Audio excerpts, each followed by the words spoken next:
Assalamualaikum warahmatullahi wabarakatuh kepada semua adik kumpulan kita lah. Jadi hari ini kita akan berbincang ataupun kita berbicara mengenai pindaan perkara 121 dalam kurungan 1A Perlembagaan Persekutuan tahun 1988, di mana telah memberikan Mahkamah Syariah bidang kuasa berasingan daripada Mahkamah Sivil, yang mana menjadikan Mahkamah Syariah ni bebas daripada campur tangan mahkamah biasa dan dianggap setara. Cuma hari ini kita akan bincang mengenai bidang kuasa eksklusif Mahkamah Syariah selepas pindaan perkara 121 dalam kurungan 1A Perlembagaan Persekutuan. Jadi melalui bidang kuasa ni ada kewujudan kepada dua sistem undang-undang sivil dan syariah di Malaysia, yang mana berkait rapat dengan perkembangan sejarah undang-undang negara ini, yang mana dia bermula dengan perkembangan sejarah bermula dengan Undang-Undang Adat Melayu Islam, sehinggalah kepada penggunaan korpus undang-undang common law dan kaedah equity dan undang-undang Inggeris. Jadi dalam perbincangan kita ni, analisis telah dibuat terhadap institusi kehakiman, khususnya bidang kuasa Mahkamah Syariah dan selepas merdeka bagi perkara yang berkaitan dengan Islam. Jadi kesan pindaan perkara 121 dalam kurungan 1A Perlembagaan akan dikaji, termasuk campur tangan Mahkamah Sivil dalam bidang kuasa Mahkamah Syariah. Walaupun pindaan selepas pindaan dibuat dan terdapat keputusan Mahkamah Persekutuan yang memutuskan perkara yang berkaitan dengan orang Islam ataupun agama Islam itu sendiri adalah di bawah bidang kuasa eksklusif Mahkamah Syariah, ya. Dan artikel ni juga, ada perbincangan kita ni bertujuan untuk kita berbincang tentang bidang kuasa eksklusif Mahkamah Syariah dan kesan pindaannya, ya, di mana analisis terhadap perkembangan awal sehingga terkini tentang Mahkamah Syariah. Jadi perhubungan antara kerajaan persekutuan dan negeri dan pengharmonian undang-undang, institusi kehakiman sivil dan syariah juga akan kita perbincangkan. Dan selain daripada itu, kita juga menganalisis beberapa kes penting yang berkaitan dengan bidang kuasa mahkamah dan beberapa cadangan yang kita akan kemukakan bagi kita untuk mengukuhkan lagi bidang kuasa Mahkamah Syariah selaras dengan pindaan perkara 121 dalam kurungan 1A Perlembagaan. Okey, jadi yang pertamanya, pindaan perkara 121 dalam kurungan 1A Perlembagaan Persekutuan dan kesan terhadap bidang kuasa Mahkamah Malaysia. Jadi seperti yang kita dah buat analisis untuk perbincangan kita hari ini, Perlembagaan Persekutuan itu memperuntukkan tentang kuasa kehakiman persekutuan mengikut bidang kuasa yang diberikan oleh Undang-Undang Persekutuan, ya.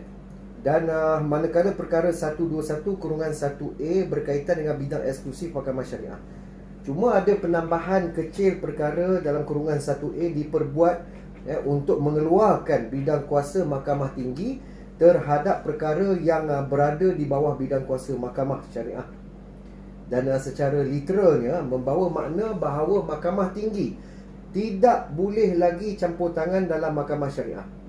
Kalau kita tengok analisis kita, yang pertama, Mahkamah Sivil tak ada lagi bidang kuasa ke atas Mahkamah Syariah pada 10 Jun 1988, iaitu pindaan terhadap perkara 121 dalam kurungan 1A Perlembagaan Persekutuan telah dibuat melalui Akta Perlembagaan Pindaan 1988 dalam kurungan Akta 704, yang mana memperuntukkan Mahkamah Sivil tidak lagi mempunyai bidang kuasa berkenaan apa-apa saja perkara yang Mahkamah Syariah mempunyai bidang kuasa. Dan selain daripada itu, perlembagaan telah meningkatkan taraf dengan memberikan kuasa eksklusif kepada Mahkamah Syariah tanpa perlu campur tangan dengan Mahkamah Sivil. Nazri Muslim juga menyatakan implikasi pindaan kepada perkara ini, dan melalui pindaan ini pencanggahan antara Mahkamah Tinggi dengan Mahkamah Syariah boleh dielakkan, kerana mana-mana perkara yang boleh dibawa ke Mahkamah Syariah, Mahkamah Tinggi tidak lagi mempunyai bidang kuasa dalam perkara-perkara tersebut. Dia faham kan? Okey. Dan juga Mahkamah Syariah menjadi satu badan bebas dan eksklusif dalam menjalankan urusan penghakiman tanpa perlu skeptikal kepada campur tangan Mahkamah Sivil. Pengasingan bidang kuasa ni tujuan dia sebenarnya untuk selesaikan konflik undang-undang antara Mahkamah Sivil dan juga Mahkamah Syariah. Okey, konflik undang-undang sivil dan syariah yang masih berterusan dalam bidang kuasa eksklusif yang diberikan kepada Mahkamah Syariah pun tak sepenuhnya dilaksanakan kerana terdapat beberapa keputusan yang dibuat oleh Mahkamah Syariah telah dicabar keesahan penghakimannya oleh Mahkamah Sivil, seperti dalam kes tahun 1990, kes melibatkan Teo Eng Huat lawan Kadi Pasir Mas dan Anor. Mahkamah Agung dah putuskan bahawa agama bagi mereka yang di bawah umur 18 tahun akan ditentukan oleh ibu bapa atau penjaga, walaupun Mahkamah Syariah telah mengesahkan keislamannya. Dan dalam kes tahun 1986 Indra Susito, yang mana Mahkamah Sivil telah bersikap tegas dengan menyatakan pemelukan Islam bagi gadis yang berumur 17 tahun 8 bulan adalah tidak sah kerana perkara 12 dalam kurungan 3 dan dalam kurungan 4 menetapkan seseorang yang berumur bawah 18 tahun agamanya akan ditentukan oleh ibu bapa atau penjaganya. Begitu juga dalam kes Indira Gandhi anak perempuan Muto lawan Pat Manaden anak lelaki Krishnan. Ini tahun 2015. Jadi Mahkamah Tinggi Ipoh ambil pendekatan bahawa Mahkamah Sivil tak boleh. Mahkamah Sivil boleh membuat keputusan yang berkaitan dengan hak jagaan anak bagi kes pemelukan Islam oleh si suami dengan memberikan hak jagaan kepada isteri yang masih beragama Hindu. Tapi walaupun keputusan telah dibuat oleh Mahkamah Syariah, dia dah diputuskan oleh Mahkamah Sivil, masih mengakas bahawa ia mempunyai hak untuk ubah keputusan Mahkamah Syariah itu. Walau bagaimanapun kes ni telah pun diperbetulkan kembali oleh Mahkamah Rayuan dengan mengakaskan bidang kuasa eksklusif Mahkamah Syariah. Lepas tu selepas lebih pada 25 tahun pindaan perlembagaan dibuat, masih terdapat beberapa keputusan Mahkamah Sivil yang mencampuri kes berkaitan dengan orang Islam. Yang sebenarnya banyak kes-kes yang melibatkan percanggahan antara Mahkamah Syariah dengan Mahkamah Sivil ni. Ada satu contoh lagi, iaitu berkaitan dengan kes rayuan sivil perayu antara Muhammad Juzaili bin Muhammad Khamis, Syukur bin Jani, Wan Fairul bin Wan Ismail melawan responden State Government of Negeri Sembilan, Department Syariah. Yang ini kes rayuan kes sivil, tapi kita nak tengok dia punya antara pemisahan antara kes sivil dengan kes syariah ni. Ini pun dia ada yang dianggap bercanggah dengan prinsip undang-undang Islam, iaitu dengan mengisytiharkan penggubalan undang-undang oleh Dewan Undangan Negeri yang berkaitan dengan transgender adalah tidak sah dan bercanggah dengan peruntukan kebebasan asasi yang terdapat dalam perlembagaan. Tapi walau bagaimanapun keputusan ni telah diubah oleh Mahkamah Persekutuan, kemudiannya yang memberikan kuasa eksklusif kepada institusi kehakiman syariah untuk melaksanakan. Jadi cuma kuasa eksklusif Mahkamah Syariah ni bermaksud kuasa prerogatif yang tunggal dalam dan mutlak, dalam memutuskan sesuatu perkara tanpa campur tangan kuasa lain. Kemudian kita tengok pula pada pengiktirafan penghakiman terhadap kuasa eksklusif Mahkamah Syariah dan penafian kuasa eksklusif bidang kuasa eksklusif Mahkamah Syariah yang diberikan melalui perkara 121 dalam kurungan 1A. Perlembagaan merupakan pengasingan kuasa di antara Mahkamah Sivil dan Syariah. Jadi perbincangan kita hari ini sebenarnya lebih pada menjurus. Kita banyak melihat, kita banyak analisis tentang pengasingan kuasa antara Mahkamah Sivil dan Syariah. Jadi bagi merealisasikan bidang kuasa eksklusif ni, pengiktirafan kehakiman perlu diberikan oleh Mahkamah Sivil terhadap semua penghakiman yang dibuat oleh Mahkamah Syariah, supaya tidak berlaku lagi sebarang campur tangan atau konflik penghakiman ke atas bidang kuasa Mahkamah Syariah. Itu dia pokok ni. Dan juga beberapa keputusan Mahkamah Sivil yang telah pun dibuat selepas berlakunya pindaan kepada perkara 121 dalam kurungan 1A perlembagaan, menunjukkan terdapatnya pengiktirafan kehakiman diberikan ke atas bidang kuasa Mahkamah Syariah yang berkaitan dengan Islam. Okey, Puan Zuraida ada yang apa? Puan Zuraida analisis Puan Zuraida tu? Okey, bagian analisis bagi saya, satu bidang kuasa Mahkamah Sivil dan satu lagi Mahkamah Syariah, dan Mahkamah Sivil akan mengatasi bidang kuasa lain. Dalam kurungan contohnya Muhammad Iman tahun 1998. Garis panduan yang komprehensif atau duluan mengikat yang berautoritatif perlu diberikan kepada hakim-hakim Mahkamah Sivil untuk campur tangan dalam bidang kuasa Mahkamah Syariah. Kerana campur tangan Mahkamah Sivil terhadap bidang kuasa Mahkamah Syariah, dia akan masih berterusan. Justifikasi yang diberikan oleh hakim dalam melaksanakan campur tangan ini merupakan alasan yang berkaitan dengan prosedur atau kebebasan asasi seseorang tanpa sebarang justifikasi yang mencukupi, seperti dalam kes-kes rayuan sivil yang bernombor N01-498-11/2012, iaitu Prayudia Muhammad Juzaili bin Muhammad Khamis dan lain-lain. Okey, pendekatan Mahkamah Sivil untuk menggunakan pakar yang berkemahiran dalam Islam bagi memberikan keterangan tentang agama Islam pada waktu itu perlu diperketatkan dan tidak mencukupi sekadar memanggil seorang saksi pakar sahaja untuk memberikan keterangan tentang hukum Islam tersebut. Dalam kes Nordin bin Saleh pula melawan Kerajaan Negeri Kelantan tahun 1993, Mahkamah Sivil telah menerima pendapat seseorang pakar Islam yang memberikan pendapat bahawa ajaran Islam itu ditegakkan atas 5 perkara rukun sahaja, dan sebarang ajaran yang bercanggah dengan rukun Islam yang 5, iaitu syahadah, solat 5 waktu, berpuasa Ramadan, zakat dan haji, boleh membawa kepada pendapat yang tidak lengkap dan boleh dipertikaikan. Keputusan Nordin bin Saleh ini telah ditolak oleh Mahkamah Persekutuan dalam kes Sulaiman bin Ta'rib melawan Kerajaan Negeri Terengganu dan others application, yang memutuskan bahawa kesalahan dalam Islam bukan sekadar 5 perkara rukun itu sahaja, tetapi dia lebih luas daripada itu, seperti pelanggaran soal Malaysian Journal of Sharia and Law, volume akidah syariah, perintah kaedah prinsip, tegahan akhlak, dan kesalahan melanggar fatwa seperti mengajar ajaran sesat. Mahkamah Sivil sebagai tidak sah disebabkan hierarki Mahkamah Sivil terletak dalam kategori institusi yang berbeza, dan Mahkamah Syariah tidak termasuk dalam hierarki Mahkamah Sivil.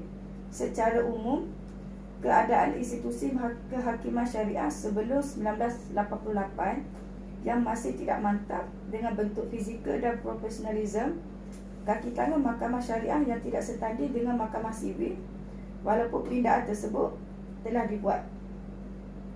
Tetapi Mahkamah Syariah dilihat sebagai tiada kekuatan untuk bersaing dengan Mahkamah Sivil kerana Mahkamah Sivil masih lagi boleh mencampuri dan mengatasi penghakiman Mahkamah Syariah walaupun terdapat pengasingan kuasa.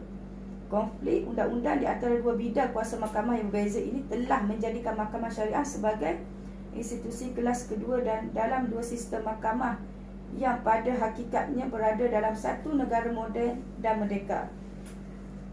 Ini juga menjadikan Mahkamah Syariah masih tidak bebas dan tidak eksklusif dalam membuat dalam penghakiman yang eksklusif. Kedudukan Mahkamah Syariah sepatutnya menjadi lebih berkuasa dalam perkara yang berkaitan dengan orang Islam selepas pindaan dan penambahan perkara 121 dalam kurungan 1A perlembagaan dibuat.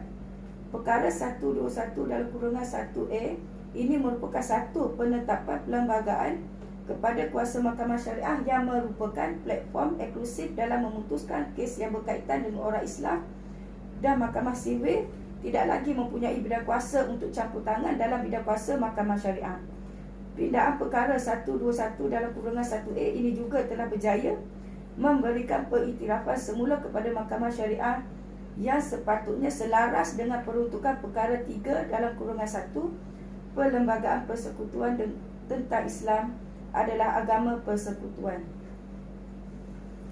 Pada masa itu, pemberian kuasa eksklusif kepada mahkamah syariah ini juga telah menerapkan konsep pengasingan kuasa yang diperkenalkan oleh Montesquieu di antara kerajaan persekutuan dan negeri berkaitan dengan perkara Islam dan mahkamah syariah.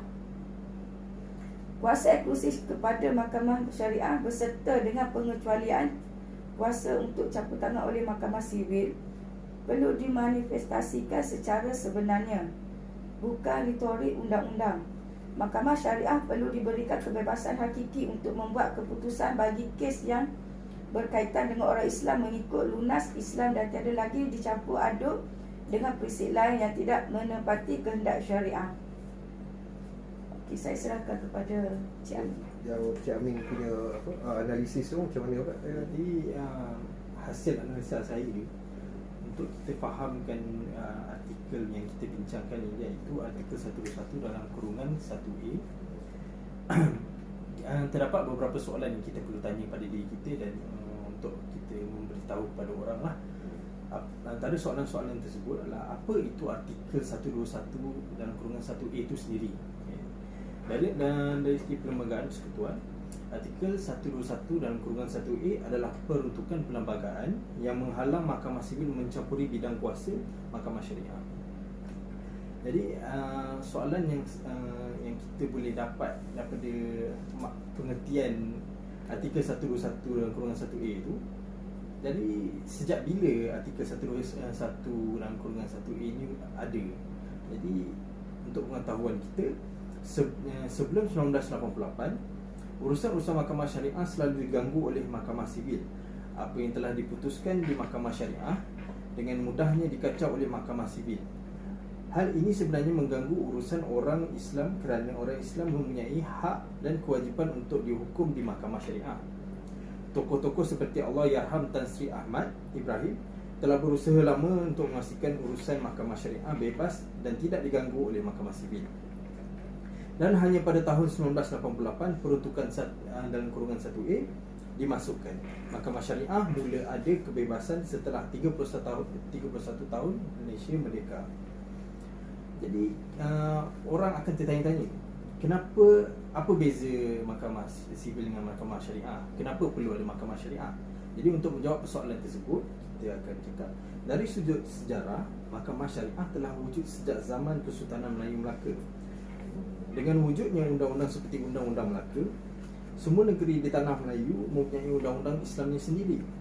Namun kewujudannya telah dikacau oleh penjajah sewaktu penjajahan mereka, dan akhirnya Inggeris mula memperkenalkan undang-undang common law bermula dengan perjanjian Pangku 1786, Piagam Keadilan 1807 dan Piagam Keadilan 1824. Undang-undang Islam itu adalah satu legislasi ataupun law of the land atau undang-undang sebenar di tanah Melayu.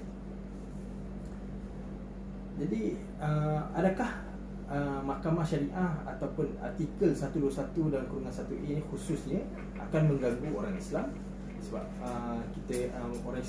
orang bukan Islam akan tertanya-tanya lah persoalan ni. Jawapannya kita akan jawab tidak. Sebenarnya ia memberi semula hak orang Islam yang telah lama dihilangkan, walaupun undang-undang Islam adalah legislasi. Kewujudan mahkamah syariah sebenarnya tidak langsung mengacau hak orang bukan Islam di Malaysia. Jadi apa jadi kalau nak kata penting ke tak artikel 121 dalam kurungan 1A ini? Adakah ada impak sekiranya artikel ini digugurkan? Jadi antara impaknya adalah orang Islam akan kehilangan hak. Ia tidak sama sekali mewujudkan keharmonian dalam negara kerana orang Islam adalah penduduk majoriti di Malaysia. Sedangkan kewujudan 121 dalam kurungan 1A tidak pernah menghilangkan hak orang bukan Islam.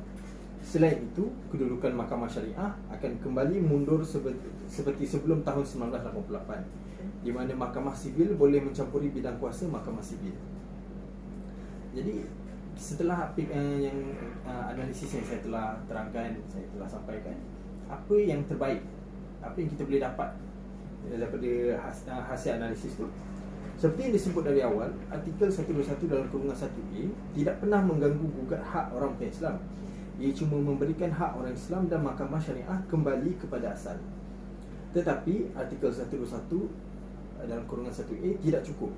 Ada banyak lagi perlu dibaiki untuk kebaikan bersama. Ini yang perlu dibincangkan, bukannya menuntut sesuatu yang menyebabkan status mahkamah syariah mundur ke belakang.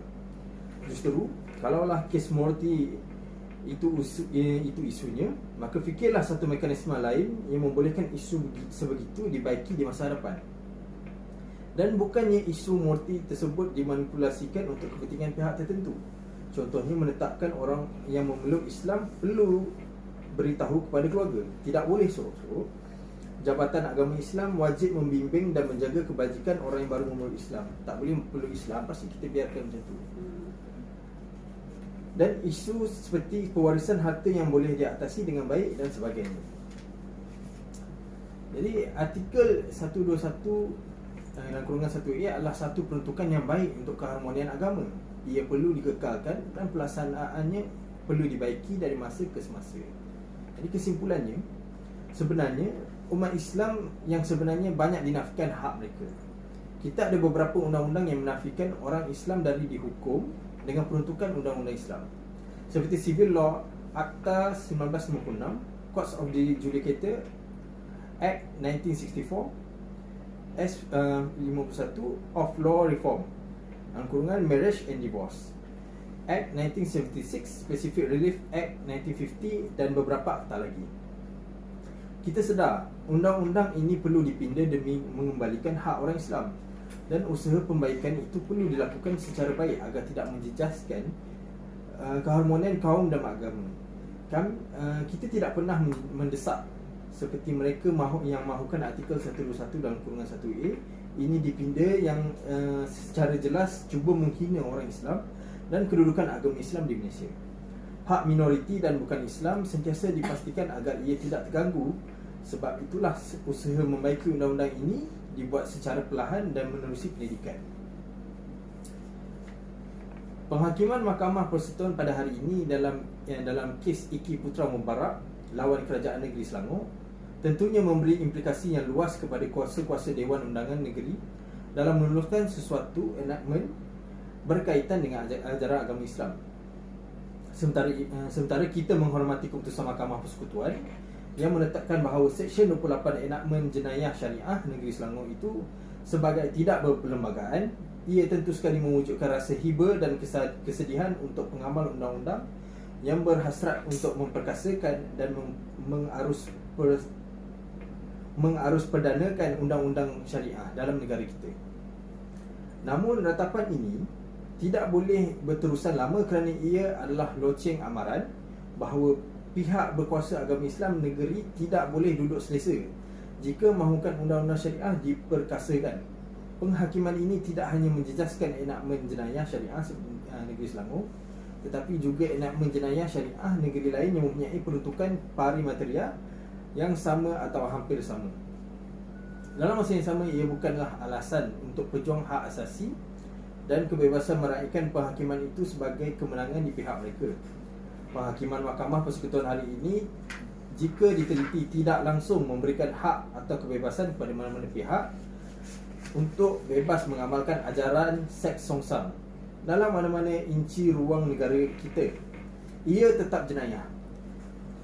Mahkamah Persekutuan hanya menekankan bahawa kuasa bagi memperundangkan kesalahan jenayah bagi seks luar tabi'i hendaklah kekal berada dalam lingkungan kuasa parlimen. Kerana mahkamah berpandangan ia berada dalam senarai persekutuan, sedangkan pihak berkuasa agama Islam bukan hanya di Selangor tapi di negara kita berpandangan bahawa ia adalah dalam bidang kuasa mereka kerana ia adalah suatu kesalahan dalam ajaran agama Islam. Kesalahan jenayah seks luar tabi'i di bawah kanun kesiasaan akan mengundang hukuman yang sebenarnya lebih berat kepada pesalah, iaitu 20 tahun penjara, denda dan sebat. Sedangkan kesalahan di bawah enakmen jenayah syariah hanya mengundang penjara selama 3 tahun, denda dan sebatan. Jadi kita boleh tengoklah perbandingan kat sini, 20 tahun penjara dan sebatan, sedangkan enakmen jenayah syariah cuma 3 tahun, denda dan sebatan. Lebih ringan lah. Ada yang bertanya mengapa kesalahan jenayah seks luar tabi'i berada dalam kesalahan kanun kesiasaan, sedangkan seks antara lelaki dan wanita tidak pula berada dalam peruntukannya. Jawapannya, kerana kanun kesiasaan tidaklah digubal atas dasar ajaran agama, maka perlakuan khalwat atau zina di kalangan lelaki dan wanita tidaklah dianggapkan sebagai satu kesalahan jenayah mengikut kanun tersebut. Tetapi kelihatannya menjadi suatu pandangan universal, ya, untuk seks luar tabi'i antara kaum sejenis dan haiwan dianggap sebagai satu kesalahan yang jenayah yang tidak boleh diterima. Jadi isu ni memang dah lama. Jadi baru-baru ni dia makin membangkit sebab golongan ni makin berani lah untuk menonjolkan diri orang. Makin lama makin berani lah. Betul. Implikasi segera yang boleh dilihat dari penghakiman ini adalah pihak penguat kuasa agama Islam negeri yang membuat apa-apa serbuan cegah maksiat di dalam sebuah hotel boleh menangkap pelaku khalwat dan zina antara lelaki dan wanita di sebuah hotel, boleh di bilik hotel, dan mendakwanya di mahkamah syariah. Tetapi penguat kuasa agama Islam tidak boleh menangkap pelaku liwat dan seks luar tabi'i, contohnya antara lelaki dengan lelaki di bilik sebelahnya pula. Ini memberikan obligasi yang lebih kepada pihak polis di Raja Malaysia, kerana apa yang hanya boleh dibuat oleh pihak penguatkuasa agama Islam adalah membuat laporan polis akan kesalahan seks luar tabi'i tersebut untuk tindakan pihak polis, kerana kesalahan seks luar tabi'i itu tetap suatu perlakuan jenayah, tetapi di bawah kanun kesiasaan dan bukan di bawah enakmen jenayah syariah negeri. Jadi Persatuan Peguam Syari'i Malaysia suarakan kebimbangan berhubung keputusan kes Iki Putra lawan Kerajaan Selangor.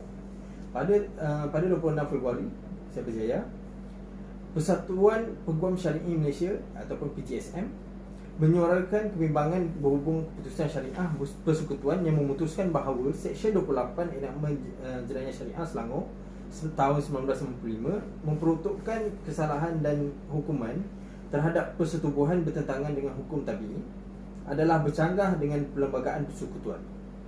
Presiden PGSM Musa Awang berkata, keputusan kes Iki Putra bin Mubarak lawan Kerajaan Negeri Selangor itu memberi implikasi yang cukup besar terhadap perundangan syariah di negara ini. Jadi kenyataan penuh beliau adalah, dalam satu kenyataan beliau berkata keputusan tersebut memberikan implikasi yang cukup besar kepada perundangan syariah di negara ini, khususnya dalam perkara berhubungan dengan kesalahan-kesalahan jenayah syariah dalam enakmen kesalahan jenayah syariah negeri ini. Jadi itu yang saya dapat daripada analisis saya. Jadi ada apa-apa yang nak tambah ke tu?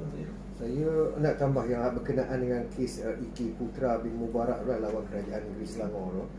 Jadi dia telah diputuskan bahawa Seksyen 28 enakmen jenayah syariah Selangor tahun 1995 memperuntukkan kesalahan dan hukuman terhadap persetubuhan tu dia bertentangan dengan hukum tabi'i dan bertentangan perlembagaan sendiri.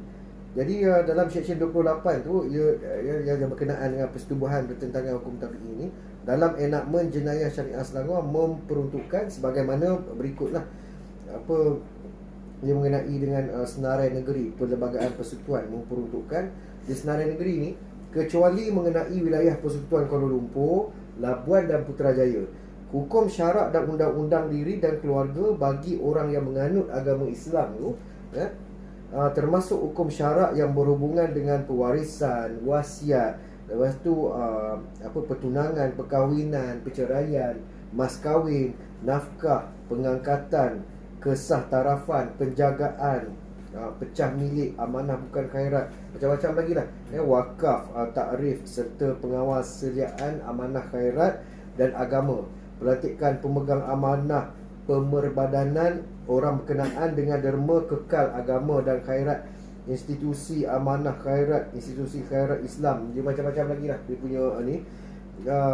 akad yang beroperasi keseluruhannya dalam negeri, adat Melayu, zakat fitrah dan baitumal, dan hasil agama Islam yang seumpamanya, ataupun masjid atau mana-mana tempat sembahyang awam untuk orang Islam. Jadi dalam pewujudan dan hukuman kesalahan yang dilakukan oleh orang yang menganut agama Islam terhadap perintah agama itu, kecuali berkenaan dengan perkara yang termasuk dalam senarai persekutuan. Ini macam itulah. Jadi saya rasa itu saja perbincangan kita mengenai apa yang telah kita telah analisis, apa yang kita dah buat research tentang tentang pindaan perkara 121 dalam kurungan 1A Perlembagaan Persekutuan. Jadi saya rasa semua dah jelas, semua dah clear benda ni, alhamdulillah lah.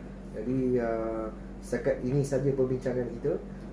Semoga apa yang kita bincangkan ni, segala ilmu yang kita kongsikan ni dapat kita manfaatkan untuk kesejahteraan, khususnya tentang perundangan Islam di Malaysia lah. Perbezaan, kita pun dah dapat tahu perbezaan antara mahkamah sivil dan juga mahkamah syariah. Jadi itu sajalah. InsyaAllah kita akan jumpa lagi lah di lain masa. Assalamualaikum warahmatullahi wabarakatuh. Waalaikumsalam.